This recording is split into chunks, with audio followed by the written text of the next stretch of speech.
Today's Cowboys Report is made possible by Manscaped. They are now selling beard products. That's right, folks. Stuff for your face, not your other head. 20% off and free shipping when you use promo code COWBOYS over at manscaped.com. Tell you all about them later on in today's show. But we're going to have some fun with a couple rumors that are out there, including some, I'd say, rather intriguing trade ideas out there pitched from blogging the boys among them. We'll look at some wide receiver stuff in both free agency and trade, but we'll be getting jump right into the logos there to start, Jeremy. I'll give this one just the 1 star here as it relates to, could the Cowboys trade at long last for the superstar wide receiver they've been coveting? I'm not that inclined to think the Jones boys would actually do that, but there were 3 names mentioned by blogging the boys. It was Mike Evans, Keenan Allen, and Tee Higgins as well. Those were the 3 names mentioned by blogging the boys as potential trade targets. And would they trade for a star? I'm just going to go with the 1 star. I would be surprised, confused if they actually went down there. I'd be happy, but I wouldn't anticipate it from that standpoint. They mentioned 3 names: Mike Evans, Keenan Allen, and Tee Higgins. 3 actual big-name wide receivers who all kind of fit that wide receiver 1 category. They've been linked to various trade rumors or release or just outright speculation based on those teams' current salary cap situations. So of those 3, we'll break them all down in depth here momentarily. Pick a wide receiver to trade for. M-E for Mike Evans, K-A for Keenan Allen, or T-H for Tee Higgins. Vote for me as we begin with one Mike Evans. The Bucs' longtime number 1 wide receiver consistently gets you 75-ish catches, 1,000 yards, and in most years, not so much this past year, a bunch of touchdowns. Although, as Mike Evans fantasy owners, including myself, can tell you, finally showed up against the Panthers late in the season from a touchdown, big play perspective. The problem with a trade of Evans is not that the Cowboys couldn't afford him, that it doesn't really make that much sense for Tampa. Its cap hit's big, $23.7 million. The cut and trade savings, by the way, are identical. They saved $2.3 million if they cut him before June 1st, which does not help them unless they're getting a premium pick back. New team, in this case the Cowboys, would owe $14.5. The post-June 1st savings are more. I don't think they're going to trade him. I would be surprised if they cut him.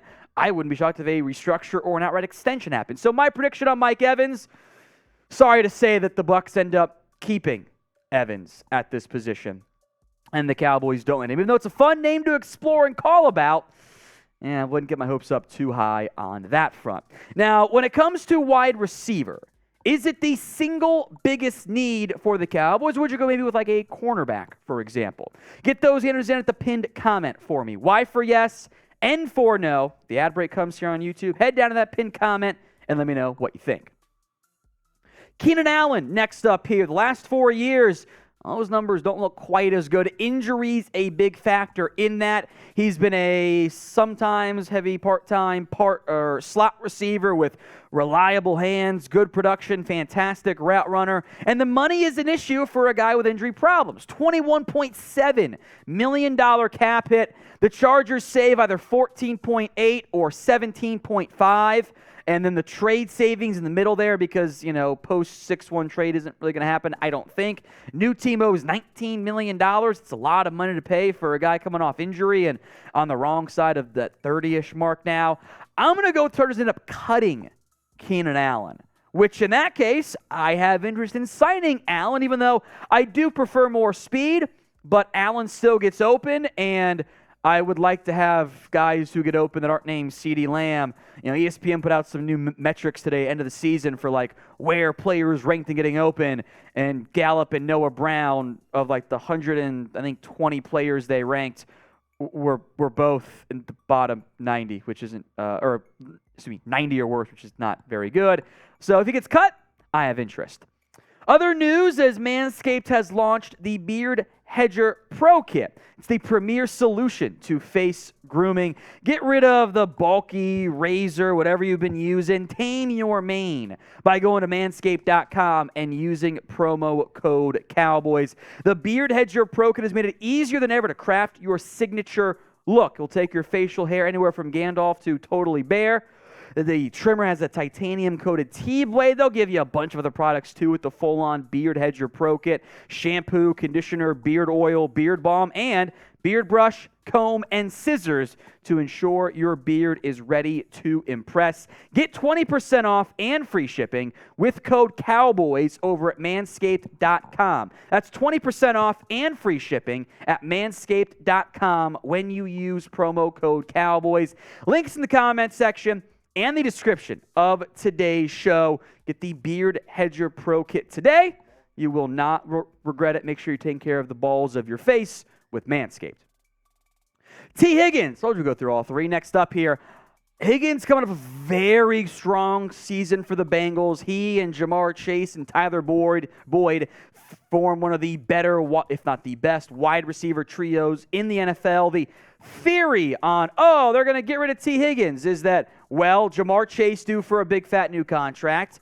So is Joe Burrow. They're not going to want to pay Higgins, although they could just move on from Boyd and free it up there. Higgins will command at least $20 million per year. I would not be shocked if it was more in the lines of, 24, 25, since receiver contracts only going to go up there from my standpoint, and that's how contracts work in general. I would wonder if the Cowboys have an issue. Do they want to pay CeeDee Lamb and Tee Higgins about $50+ million combined per year? My prediction is that Higgins gets paid elsewhere. Either the Bengals pay him or they trade him to a more wide receiver 1 needy team than a wide receiver 2 needy team in the Dallas Cowboys. And as fun as it would be, he does not end up in Dallas. If the Cowboys, and I say if because I know how they operate, if they make moves in the offseason, we'll keep you guys covered. Free videos every single day. At this point, kind of multiple times throughout the week. It's not quite 7. It's more like 8 or 9 these days. Hit that sub button. Free Cowboys videos every single day right here on the Cowboys Report. Let's go to free agency.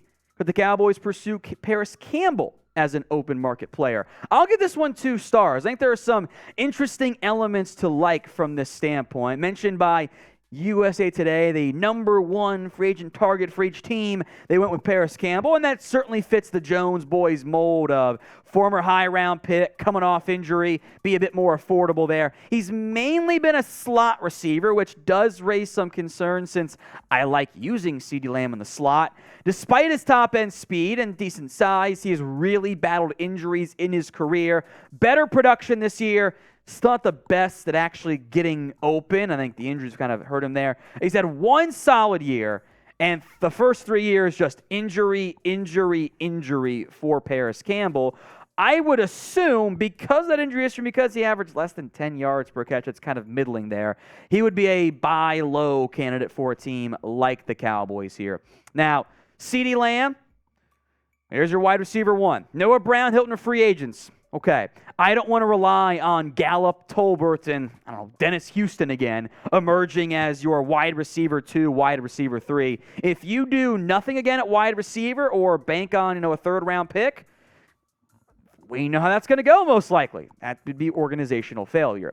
What is your confidence level in the Cowboys doing something in free agency this year? Scale it from 1 to 10. You know the drill. 1 is the low end, 10 is the high end. Go vote for me right now. In the past, I have often been mean, is the way I will phrase it, to outlets like Bleacher Report. They suggested the Cowboys don't sign players like Jarvis Landry and Jadeveon Clowney, and I am totally on board. 4 stars with this idea from which they also mentioned Mark Ingram, but no one cares about Mark Ingram, so we'll focus on Clowney and Landry. I do want to hear your guys' thoughts too, though.